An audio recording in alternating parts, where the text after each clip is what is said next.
Hey guys, welcome to the Ashley Show. I'm back. It's really late tonight. It's like after 12:30 a.m. And I was thinking about I was on YouTube and I was looking at some videos and it got me wanting to make a video, and I was like, "Hold up. Let me just post something about me being alive." Like, I know I never post like on a daily. I'm not like a vlogger. I tried to be, but I don't have it in me. It's with that consistency to shoot, film, and edit, and you know, publish like every single day. I was thinking of doing a weekly though. My finger just started itching, which means I'm getting money. If you don't know, some people don't know that. Yo, some crazy shit happened to me. Just so you know, I am Bionic Woman. I am Bionic Ashley. This is my new arm. I got into a little accident riding my electric scooter. It's such a long story, but I keep getting flashbacks to it. For instance, last night, I remembered something about when I found out my elbow was dislocated, or like the instant I noticed something was wrong with my arm. And I just got so sad, and I was like, why did this happen to me? But I'm like, it happened for the better, because I wasn't doing good. Like, I was trying to fight depression on my own. And sometimes it takes like not medication. Instead, it takes something like whatchamacallit, one of those close to death experiences, like a close encounter with death, and it takes that to for you to for it to come out of you. Like, I've been before that, I was like, I'm gonna do it. I'm gonna sit alone in my room and just meditate and dig deep down inside and pull it out of me, what I need to do what I gotta do. But I was so busy working, and then I found a schedule that worked for me, because I picked my schedules. And instead of doing the meditating and the soul searching and the digging deep within myself, I would come home, watch old cop shows, and with my mom. Up from as soon as I walked through the door up until I went to bed, I was on the TV, watching TV, but it was okay that I did that, because there was a time in my life that I didn't like watching TV, because I felt like I was hearing voices and that they were trying to send me a message. So my reality was a little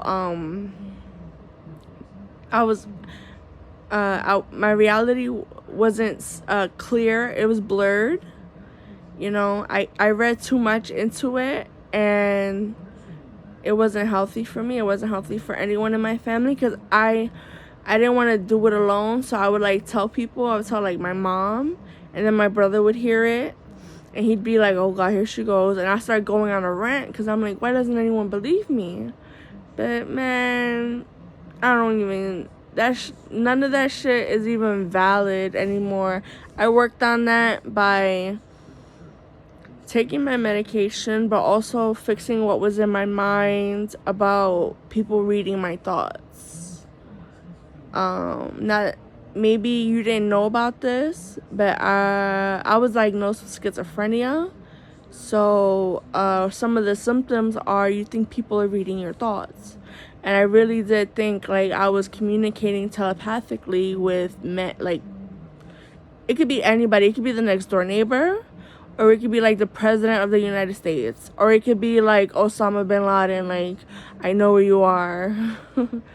But I believed that for a while, and I felt like the only way I could cure myself, because like taking the meds was fine, like the voices weren't as absurd and they didn't bother me as much when I was on my meds. I mean, because I took my meds, I still take my meds, I have to, like, there's no point. The withdrawal is worse. Like, I don't know when it's gonna end.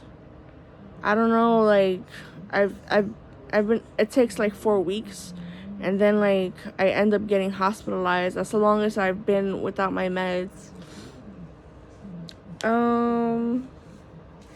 But that accident is what, because I spent a lot of time at home and I couldn't do the things I was used to doing on my own. I spent a lot of time at home. I couldn't go to work. I couldn't like get up and go to the store. I had to ask my mom to get me a pack of cigarettes, and that's embarrassing. And she had to help me put on a bra. She had to help me put my hair up in a ponytail. And at night, I couldn't get comfortable to fall asleep because my arm, I usually sleep like this, right? And my arm is straight, but I couldn't straighten my arm. And that was before I got this bionic arm shit. I had a cast and I couldn't do anything about it. And I couldn't get out of bed either. My son likes to crawl into well, he kind of jumps into my bed, but he likes to crawl into my bed like around 3 a.m. And it was hard to get out of bed with him on the outside of my bed. And it was very painful. It was everything. It was just so bad. And then eventually, like, once I was able to move my arm, and then I'll tell you the story. Let's make some time for this story. So, I'm gonna just tell you the story about the cast, because the story about the accident is gonna take like a whole nother 10 minutes. Anyways, the cast they gave me, I was in a 90-degree angle like this for 2 weeks. And I was like exercising my arm inside of the cast. So I would like lift it. I would be like, hey, I can put my arm over my head now. And like exercise it. And like, I don't think I should have done that. They actually did tell me to relax my arm. Like, just relax. I didn't, like, not that I didn't take heed. I didn't remember that advice. I ended up, when they took the cast off, I couldn't move my arm past this, and I couldn't bend it, like, I couldn't bend it anymore, like, I couldn't bend it. I could bend it a little bit more now, but right now they're working on me straightening my arm. So this is as far as I can straighten it without it hurting and locking. Like, it hurts, but also it's like I gotta pop, my joint, you know, like that. I did that naturally because I knew that was gonna happen. But I feel like I have that, but it's more like a knot, like a huge knot in my elbow. And it's painful at the same time. Like, I'm afraid to pop it, but at the same time, my arm is not strong enough to pop it. Like, I'm not strong enough to pick things up with this arm either. So we're working on, I still have a few more days until I go back to my next follow-up appointment. And they're going to see this, and hopefully I can straighten it a little bit more. And then supposedly they're going to let me, they're going to do something with this. I know how to do it, but I don't want to do it right now. They're going to move it there, so I could start bending my elbow. See? Straightening my elbow. And then, like, this is like this. Bending my elbow like this. So I sleep like this, too. And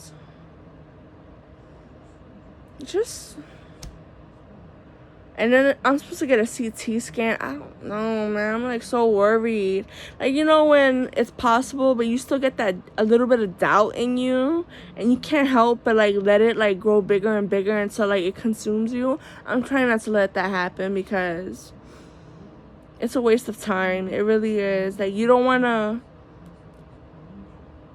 you know, even put yourself, you don't even want to accidentally let that happen because you believed it so hard. Like, God doesn't let stuff like that happen to his children, to us. But if you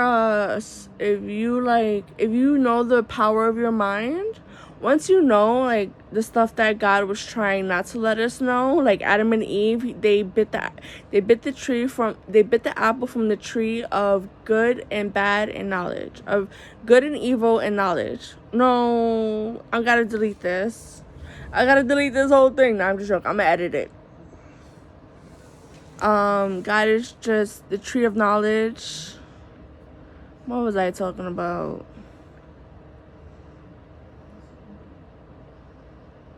It's like, it's such a waste of energy. Like, you put that negative energy out there and you tell people like, I'm worried about this and that, and then like they're just gonna tell you, don't worry about it, and you're gonna get frustrated. Like, no, I'm right. Listen to me. Like, I want you to tell me, like, I want us to like stir the pot of my negativity. Nah, I'm just joking. That's kind of like a metaphor for it, like a reference to like my kind of life, the life that I live. I still kind of like do it sometimes. Like, I get mad when people don't want to believe me, but it's a deep-seated trauma from when I was hospitalized for my mental illness, and like everyone was like, no, you're wrong, and I'm like, I know what's right, and it's just, I don't like being wrong. On top of that, like, I was always used to being right, always like speaking facts, always being able to reference sources and say everything on point at the perfect, you know. And now I'm just like all over the place, man. But I'm still learning. I'm working on like my voice, finding my voice, and also like holding myself accountable. That's another thing I'm working on. I need to, like, I do hold myself accountable to a certain degree, where I know if I should have done something and I'm not doing it, or I know I don't got my shit together, like, I'll be hard on myself. But that's not the way I should be holding myself accountable. I should be holding myself accountable the way people hold themselves accountable, which is they say they're gonna do something and they freaking do it. Point blank simple.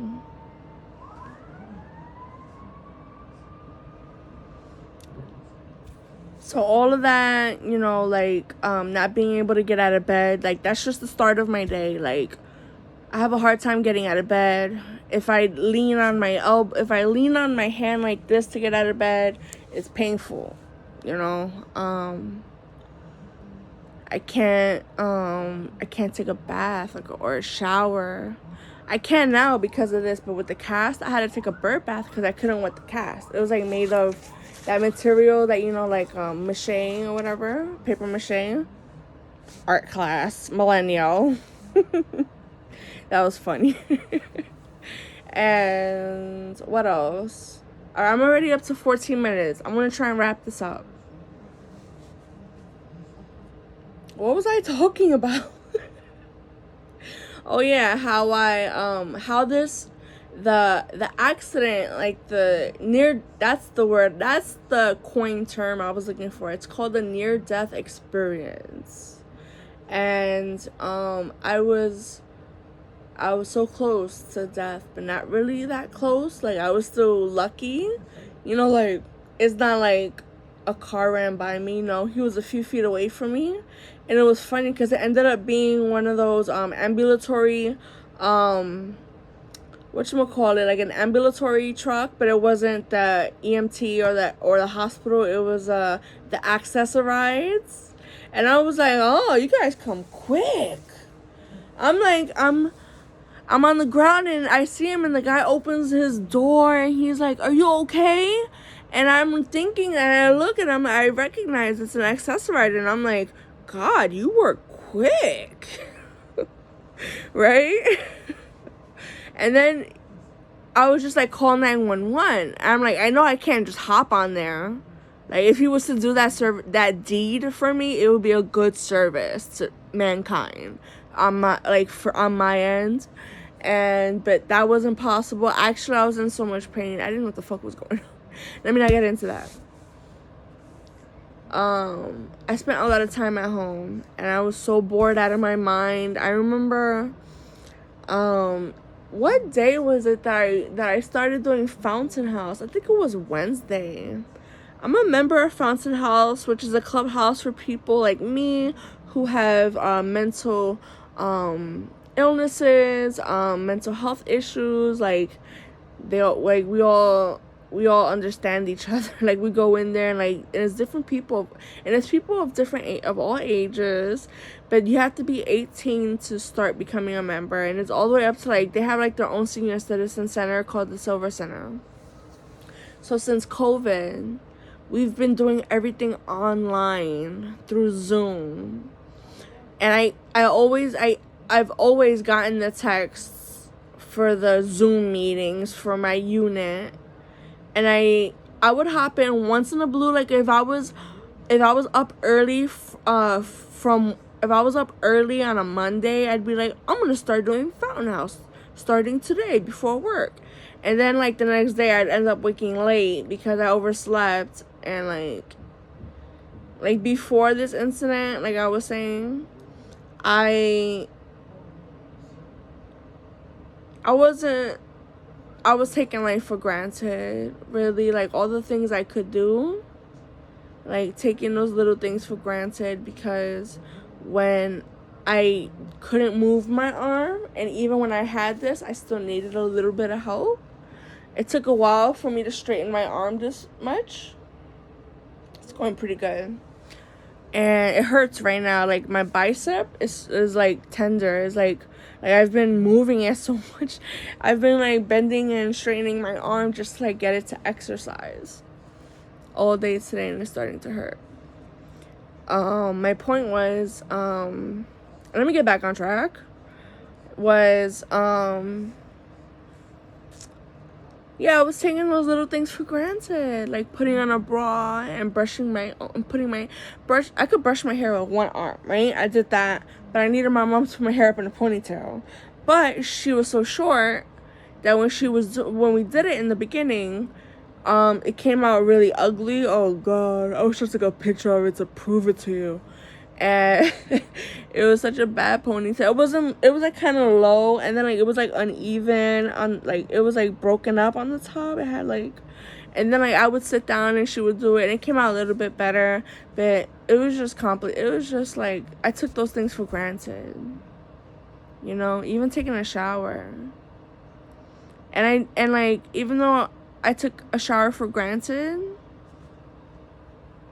there were times that, you know, like, because of my mental health, I'm gonna be completely honest here, where I'd skip a shower. You know, if I showered at night, because I shower in the morning and at night, and if I showered at night, I wouldn't shower in the morning one morning, and that's probably clean, but like, that's probably okay to do. But like, what if I didn't shower at night? Like, let's say I have work the next day, or I work 2 days in a row and I'm too tired to shower at night, but I don't feel like brushing my teeth that morning because I'm so tired. And it bothers me to brush my teeth because it's just like hard work, and my gums are sensitive, and I still brush my teeth. I just brushed my teeth today, but like, that's a little personal. Not a lot of people can handle that type of information. They can't receive it the same way because they don't understand what people with mental issues go through, like depression and anxiety. Like, everybody says they have anxiety. No, you don't. You need some weed.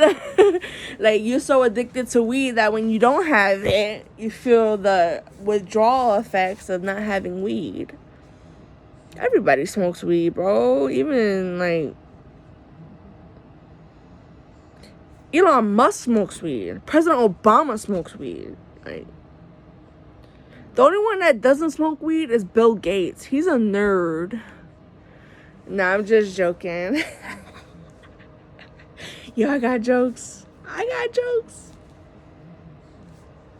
just want to let you guys know, like, I'm still here. I'm still thinking about you guys. I'm still thinking about, like, my videos, like, ideas, what to post. And I took this for granted as well. Like, I didn't have the motivation to, like, I would shoot videos that for the purpose of putting them on YouTube, but the whole editing thing, I was just like I didn't like getting started because I was afraid I wouldn't be able to finish it, because I'm used to that. Like, I'm not consistent. Like, I started doing Fountain House on Wednesday, and I went the last 3 days in a row. Today was Friday, and I went every single day. And I did some jobs for them, and I did some artwork for them, and I joined a Slack group for Fountain House. And I just feel like it took this incident, almost dying, getting run over by a car, falling off my scooter at 20 miles an hour. I kind of flew off my scooter at 20 miles an hour. Hurting myself, falling in the middle of the street, being afraid I had, like, when I fell off, as soon as I finished rolling and tumbling and I stopped, I was about to black out. But I was like, no. And right before I blacked out, I was looking at the cars driving, but it wasn't that many cars. And they were driving really slow, like, because I got past them on the scooter. But I was still like, oh no, like, this happened to me? Like, I gotta go. Like, I thought I was gonna get back on the scooter and, like, freaking bounce out of there, like skid out of there, skedaddle and shit, because, like, I was embarrassed that I fell. If that didn't happen, my arm ended up, like, as soon as I turned around and tried to lean down this arm to get up, my whole arm folded. That was a flashback I had last night. And that shit was, like, so sad, bro. Because I was like, you would never imagine that shit happening to you. You see shit on, like, Facebook and YouTube and all these videos on Instagram of people getting hurt, or, like, just these amazing, like accidents, but, like, they're accidents and they're very catastrophic. They're very, like, traumatizing to the mind, but you can't help but watch it a few times. Like, did it really happen like that? Like, did her arm, like, if the Street View camera, if the Google View camera saw that shit, he would have saw my arm going, like, it was crazy, bro. I couldn't get up. I grabbed my arm. Now I'm telling you what happened that night. And I'm at 23 minutes. Wow. All right, let's make this a 30-minute episode. And yes, I planned on making weekly episodes, but, like, with little clips of throughout the week with me and my son and work. But I can't take videos at work. It's crazy. It's crazy. You don't want to take videos at that job. You take a video at that job, oh my god, you will get fired so quick. I grabbed my arm. 2 people came up. I was screaming. I don't scream. I can't scream. Like, you can hear a little, but, like, that's about it. Like, I'm not a yeller. I try to project my voice. I'm very soft spoken, but this is like me projecting my voice because I'm happy. And so 2 people came up to me. I'm going to tell you what happened that night. This is what happened that night. 2 people came up to me, right? They was both crackheads, and I'm just joking. One was a crackhead, though, I could tell. And the other one was someone I recognized. And actually, I'm cool with him. I have him on Facebook. And I was like, call 911. Call 911. And they was like, you'll be all right. You'll be all right. I was like, call 911 right now. I don't have my water with me. Oh, yes, I do. It was on the floor like this. Ooh, good timing. No label. That means I don't have to pay any repercussions. It's Poland Spring, though. I love Poland Spring. It's the best water. It's the best, cheapest water. That's my plug-in for Poland Spring. I'll be waiting on those jugs delivered to my house. Nah, I'm just joking. That's an inside joke. Anyways, and the guys looked at each other, and they was like, you got a phone? No. You got a phone? And I was like, you guys don't got a phone? So I was like, my phone.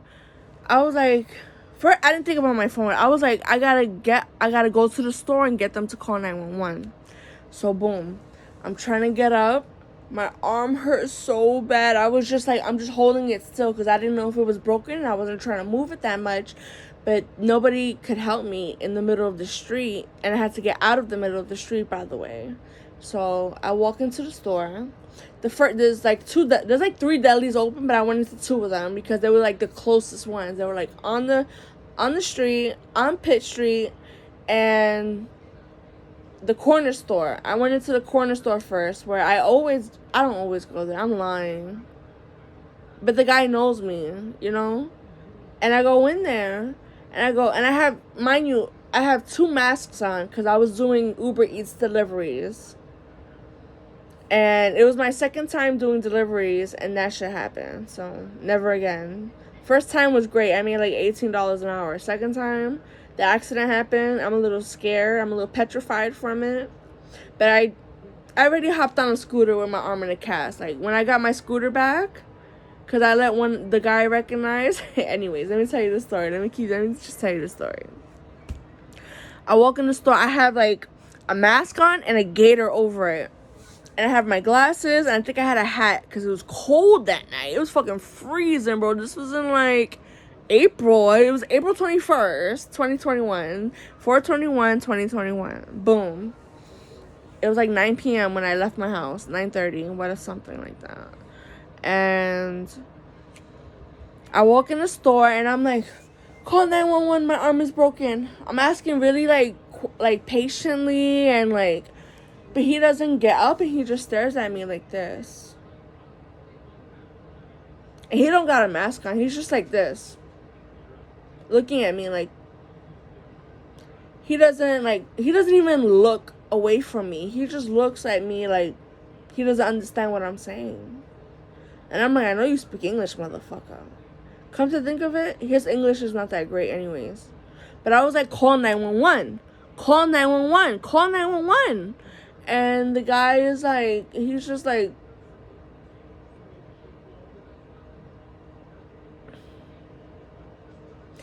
didn't do shit, didn't look for his phone, didn't like get up and didn't speak to me, open his mouth, say, why, what's wrong?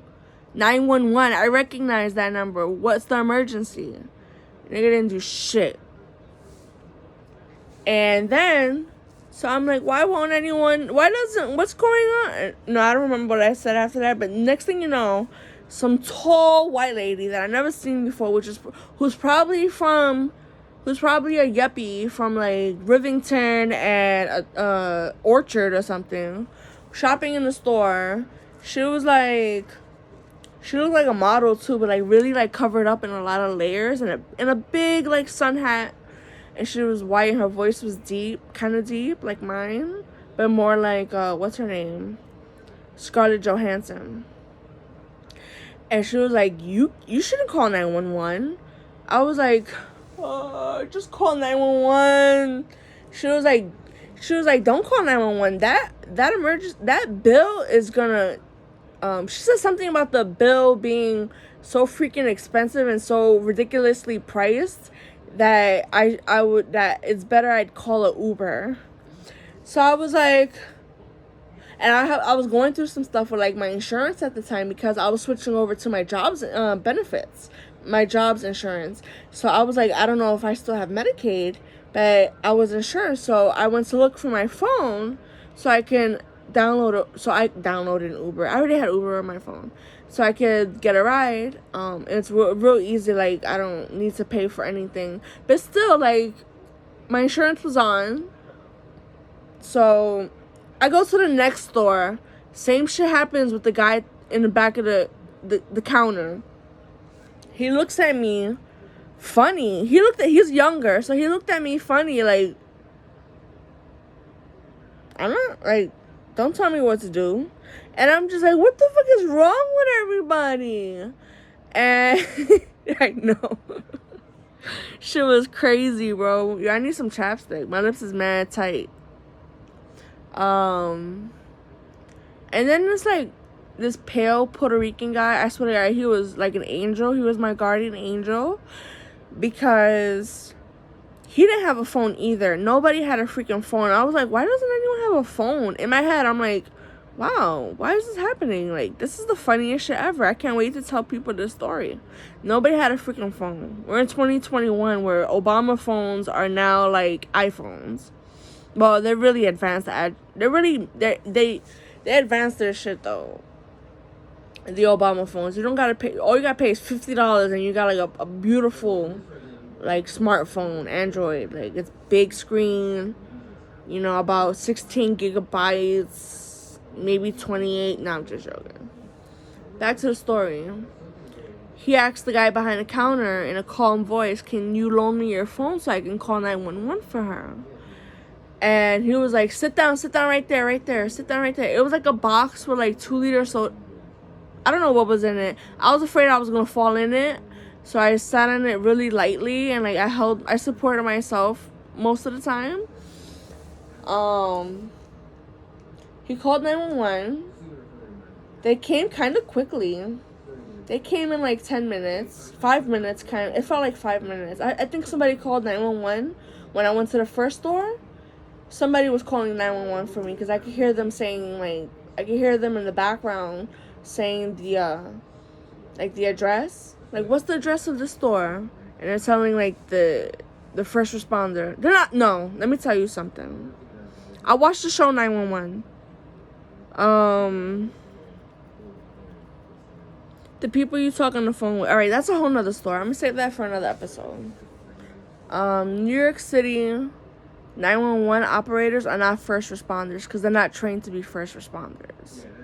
Their training is really trash, to be honest. 9/11 was the only tragedy that first responder they don't do nothing. They don't even help us on the phone to keep us calm. They just ask us the same question over and over again. Where is the address? Where is the address? They're supposed to stay on the phone with us until paramedics arrive. But they irritate us. They make us feel anxious when they ask us over and over again. What's the address again? What are the cross streets? What's the address again? What are the cross streets? Like, that makes us feel like, no, that, like, ambulances are on their way, when they actually indeed are. So I heard it happen twice on that day.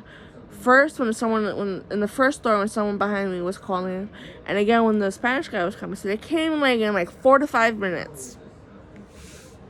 That was actually the whole point of my story, actually. That when that happened, when I fell off my scooter and I was like getting people, I was trying to get into an ambulance because I didn't know if my arm was broken. It felt funny. I knew for a fact my I could feel like this part of my elbow all the way over here. You know what I'm saying? Like, I felt it. I was holding it like this, but I was also holding it like this. I wasn't trying to move it. It was this arm. And then I was like, my son's gonna wake up. I know, I be talking mad loud. I don't care if he sleeps. He sleeps through my screaming, my talking, my phone playing music, all of that. He sleeps through it all. I love that about him. That's the whole point of my story. It was so hilarious. I thought it was ironic that, you know, I need someone. I have an accident. I need someone to call 911 for me. Nobody has a phone. I go into a store where you think you could trust people, trust their judgment, and they don't respond. It was so weird. Like, I wasn't scared. I was more like, I'm used to this type of shit. Like, I know what's going on. I peeped it. You know what I mean? But, that was funny, bro. And then, like, after that, it got better. It got a little bit better. Like, one of the EMTs, he looked like he didn't know what he was doing. He kept hurting my arm. Like, he had to put, like, a wrap around me like this and then another one like that. But I have, like, a wound right here, and I didn't even know that until after they put my arm back in place. So it was really sensitive, and, like, it hurt so bad. Like, I thought it was, like, something was really wrong with me. It wasn't as bad as it felt, but I was in so much pain.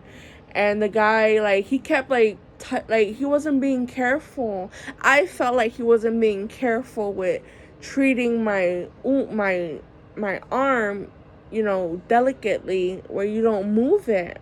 He grazed it, and I felt a sharp pain, and I was like, you're not being careful with me. And he was like, and the other guy, I told the other guy looked like he was like half white, half Puerto Rican, half Italian, with a ponytail. He reminded me of my brother so bad, because my brother Zeke has a ponytail too. And he was like, a curly ponytail. And he was like, I was like, is he new? Like, did he just start?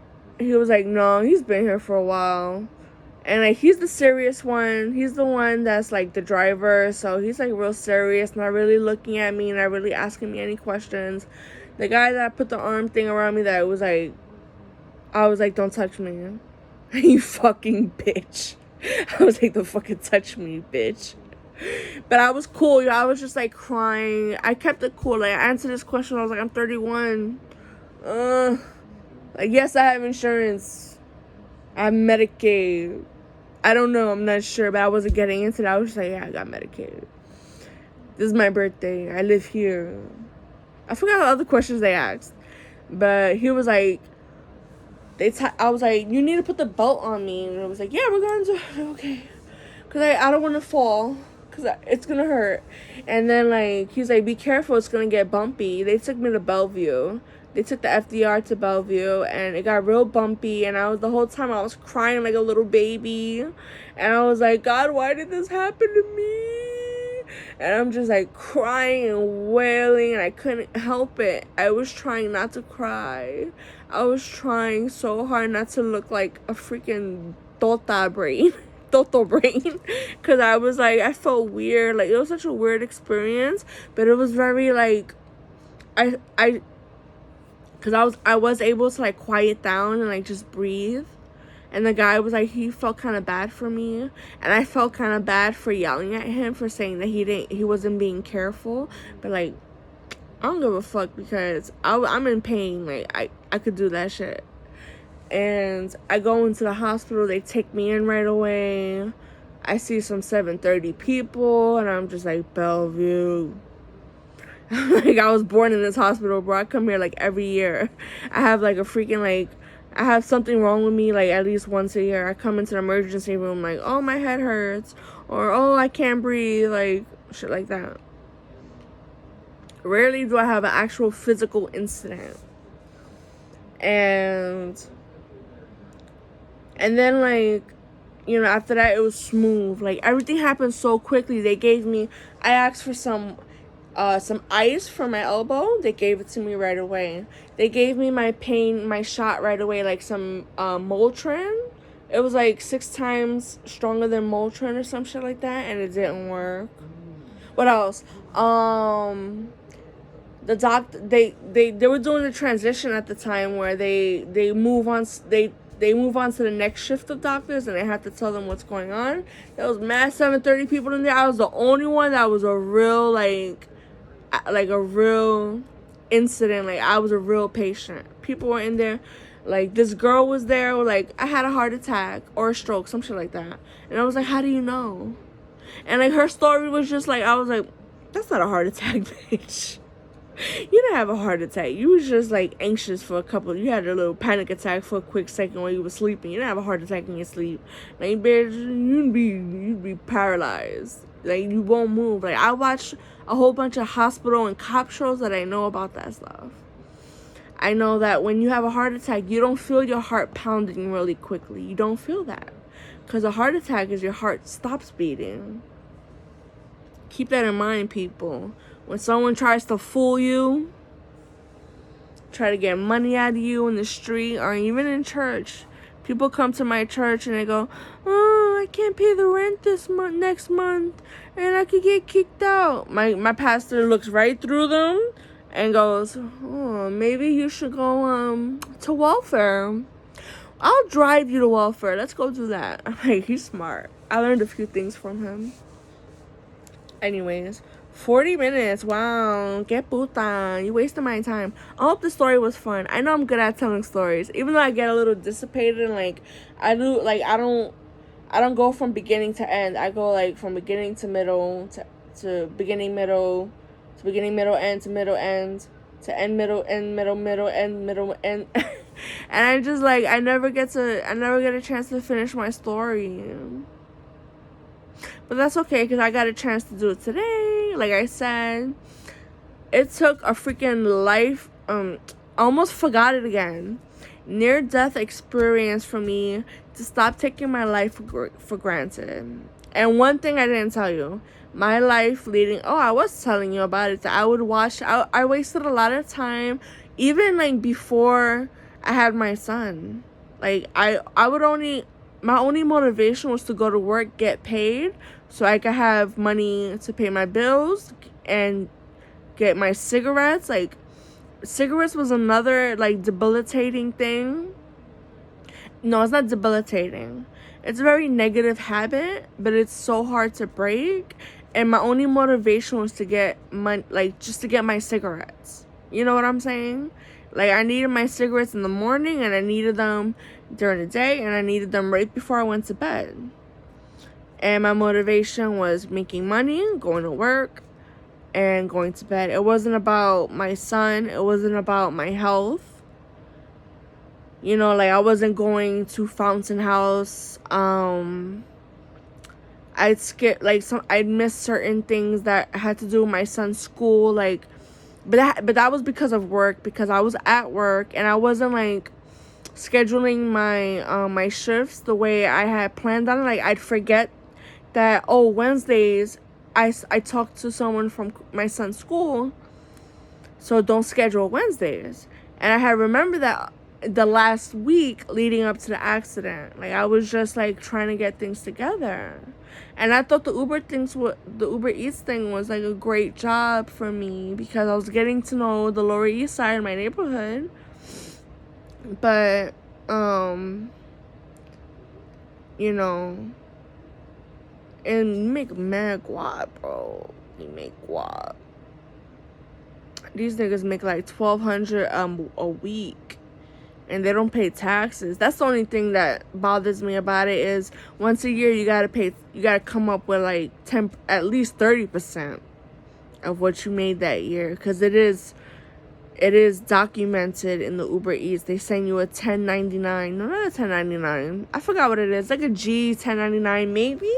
Maybe that's the wrong form. I think that's for taxes. I think that's for like stocks. Anyways, you gotta pay that shit back, because the IRS wants all that money, baby. And I only made $18 one day, so you not touching my money, bitch. Alright, I'll let you know, because I pay my taxes. I'm a good citizen. IRS, I'm talking to you. Nah. No cap. No cap. You see me get ghetto when niggas try to fuck with my money, bro, I get so freaking, like, I act the way I shouldn't. Ghetto. It's about money. Why you gotta be a little ghetto for? Go back to your white self, Ashley.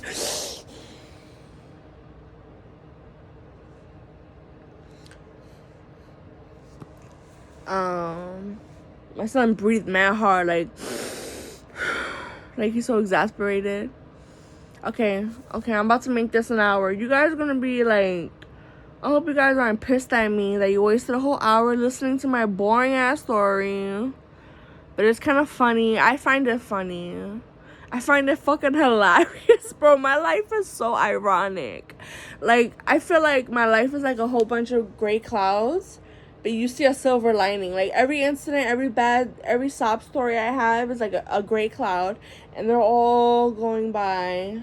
But there's a silver lining, and then once in a while the sun the sun peeks out behind the clouds, and then it's like a bright sunny day, and then it's like back to clouds, and then it's like sunny. And I feel like that's life for most people. Like, it's not always sunshine and rainbows, kittens, like every day.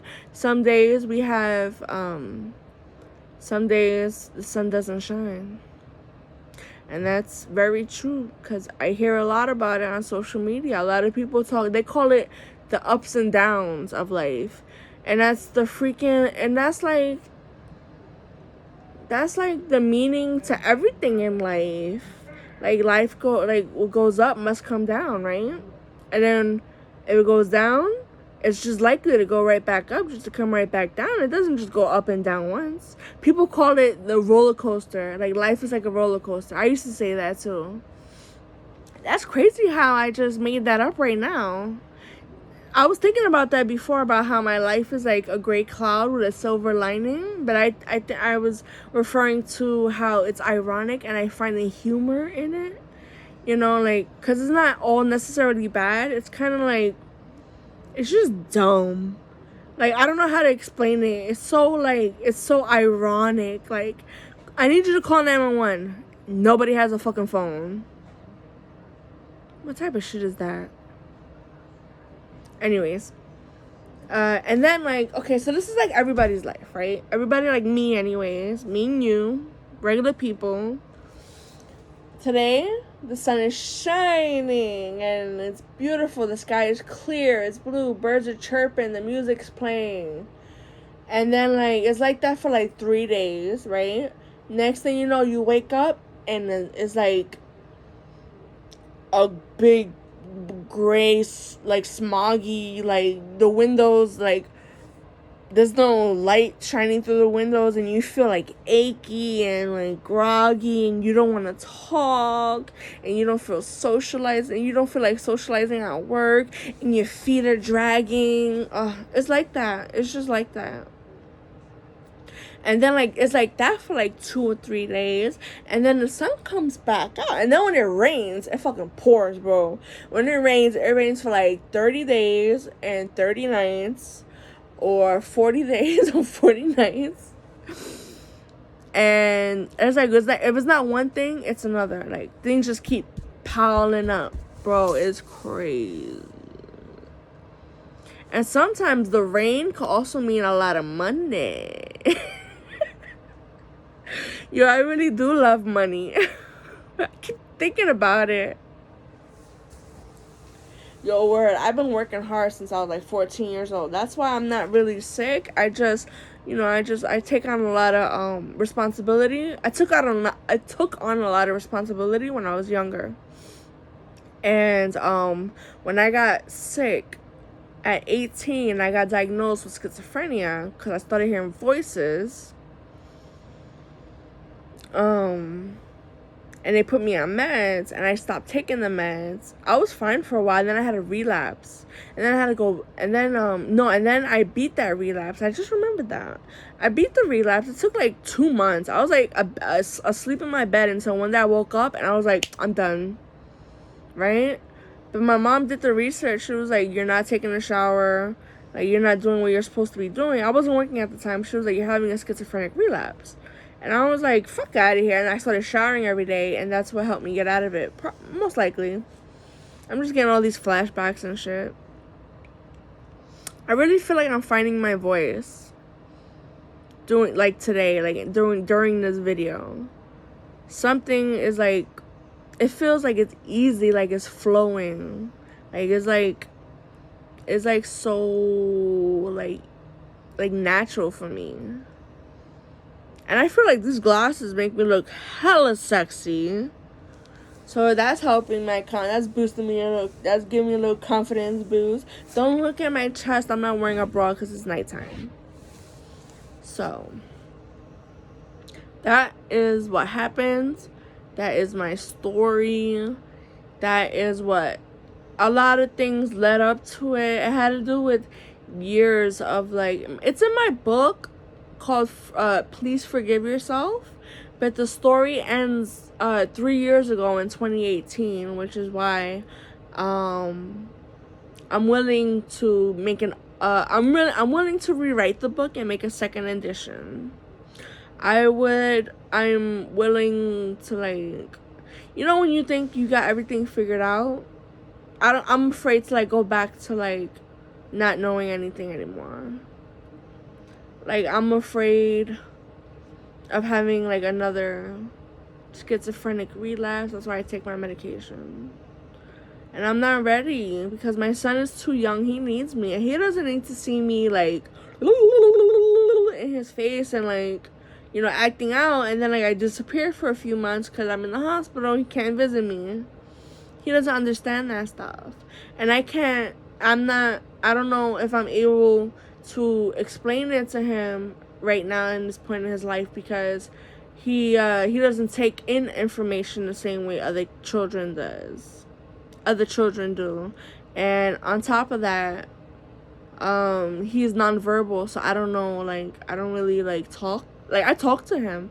Yeah, I'm always, like, telling him everything, like, the details of everything I do, like, I talk to him. I'm trying to get him to, like, talk back to me. He's just starting to say one-word phrases, like, what? Me?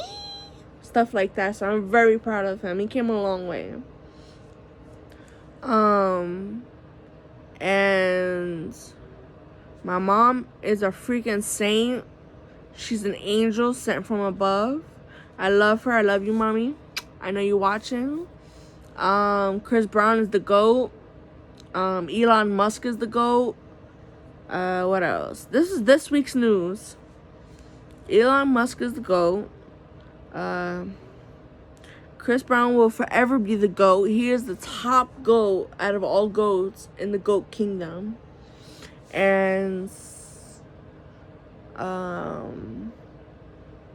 was just like, something made me think about the COVID vaccine. Ooh. I'm thinking of getting mine still. I feel like it's too late to get the Pfizer. Like, I feel like they put something in it by now. But,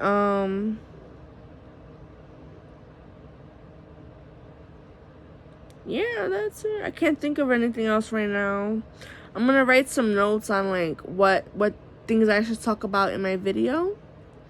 And I'm gonna make the effort. Yes, I'm gonna make the effort and edit the video so that I'll take, like, a few clips of my son, a few shots of my son, and then I'll do, like, something at the end like this, where I'm like a news anchor.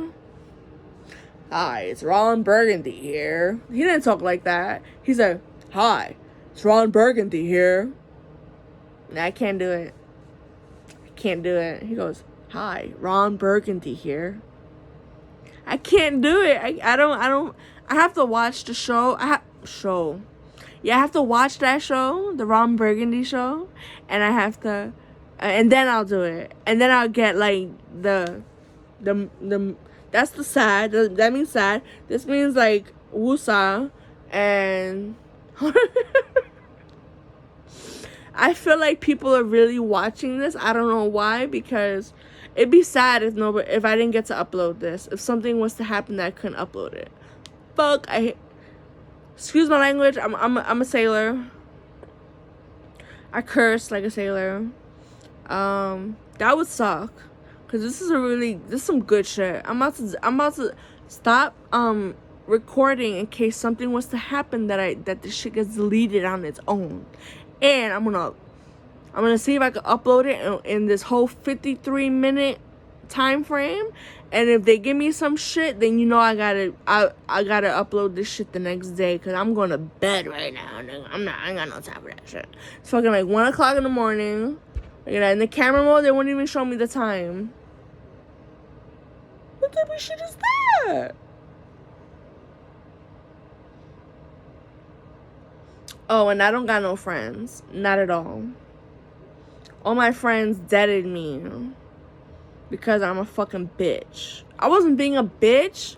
I was testing niggas. Like, I was like, I'm always so nice to people, and, like, I treat my best friends like I'm loyal to them, and I show them mad respect.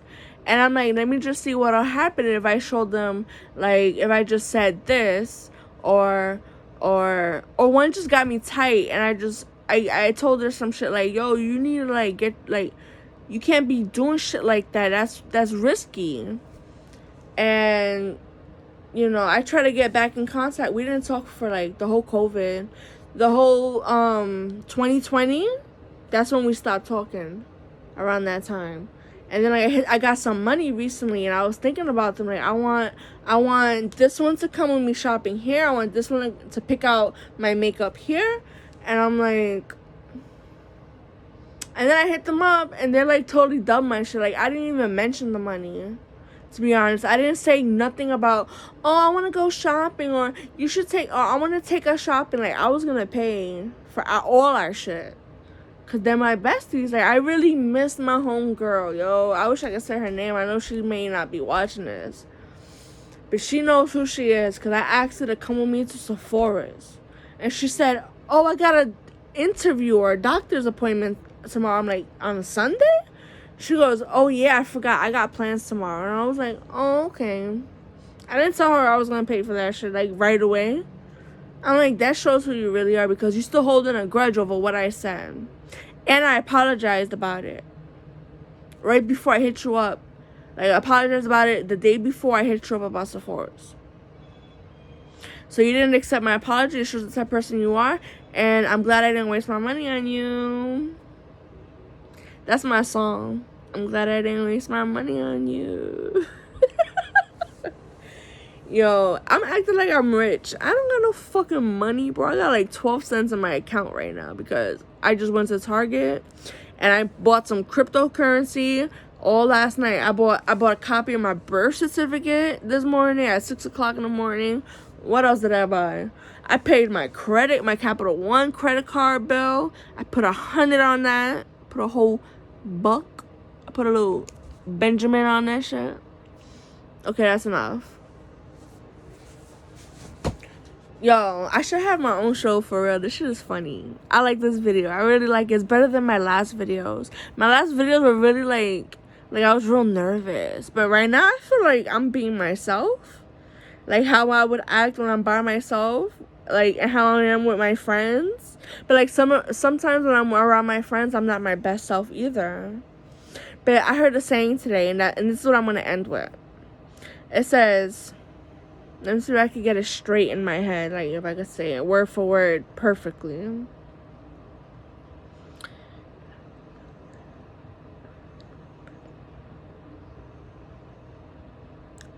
Okay, I got it.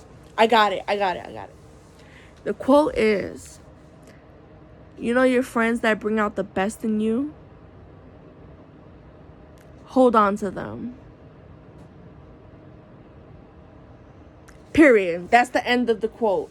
And I was like, yeah, that's like in my lane right there, because I was just thinking about something like that similar. And it's weird how the internet, like, they just make a meme of something you were just thinking about. Hello, phones are psychic. Hello. Nah, I'm just joking. And even if they are, that's my fault. I'm dumb. I'm just joking. Okay, my brother just got home. He's gonna walk through the door. I do not want him to see this. Bye, y'all.